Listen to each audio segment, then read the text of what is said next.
ണ്ടോ എന്ന് പറഞ്ഞാൽ കിരീടം എന്ന് പറഞ്ഞാൽ എന്ത് ചെയ്യുക? അവരുടെ അധികാരം വരെ പോയി.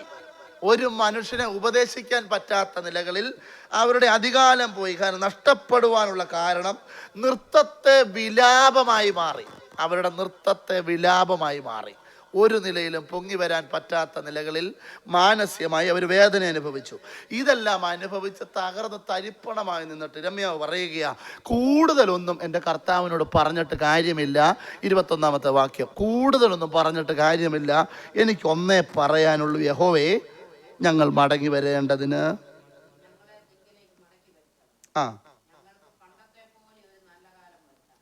ഇത് ഇത്രയേ ഉള്ളൂ. ഇന്നലകളിൽ ഞങ്ങൾ അനുഭവിച്ച നന്മ പിടികിട്ടിയോ?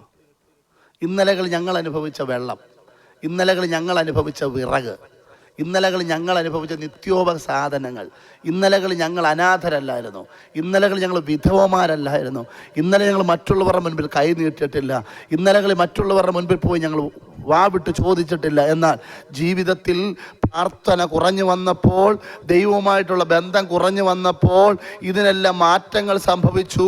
എല്ലാം ഞങ്ങളുടെ കിരീടം നഷ്ടപ്പെട്ടു. എല്ലാം നഷ്ടപ്പെട്ട് തകർന്നു നിൽക്കുന്ന ഇരമ്യാവ് പറയുകയാ, എൻ്റെ ദൈവമേ ഞങ്ങൾക്ക് ഇനിയും സഹിക്കാൻ പറ്റുകയില്ല.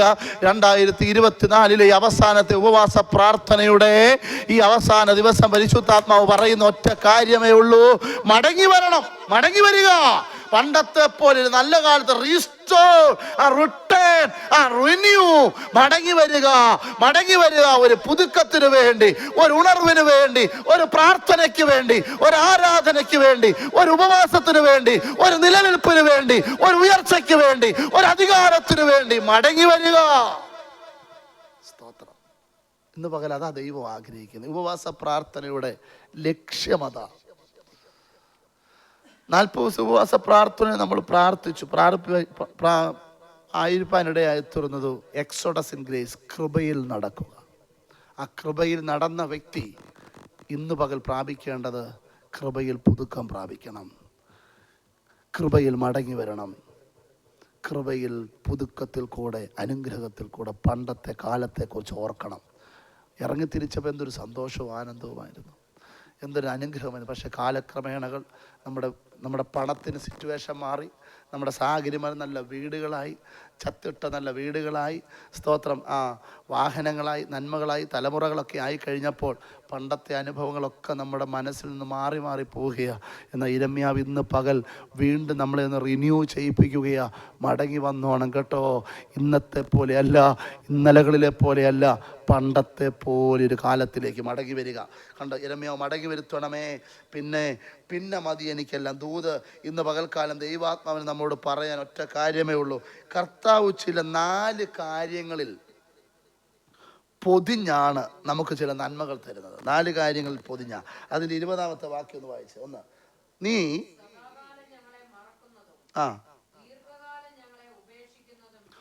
ഒരു നന്മ ജീവിതത്തിൽ വരുമ്പോൾ 4 ചോദ്യങ്ങൾ വരും.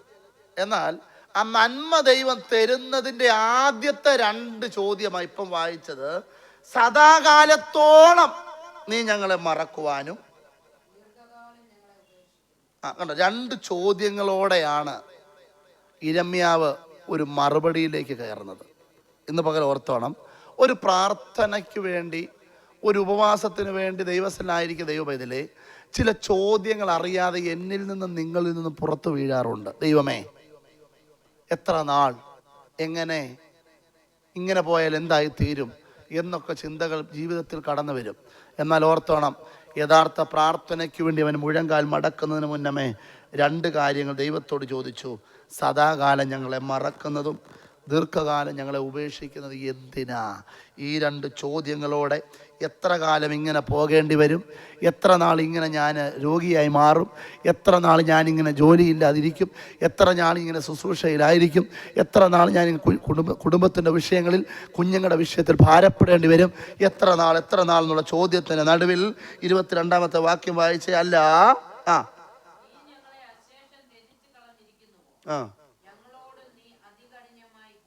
കണ്ടോ, അടുത്ത 2-ാമത്തെ 2 ചോദ്യങ്ങൾ.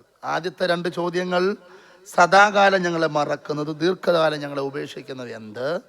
അടുത്ത മറുപടിക്ക് ശേഷമുള്ള, പ്രാർത്ഥനയ്ക്ക് ശേഷമുള്ള 2-ാമത്തെ ചോദ്യം, നീ ഞങ്ങളെ അശേഷം തള്ളിക്കളഞ്ഞിരിക്കുന്ന എന്ത്?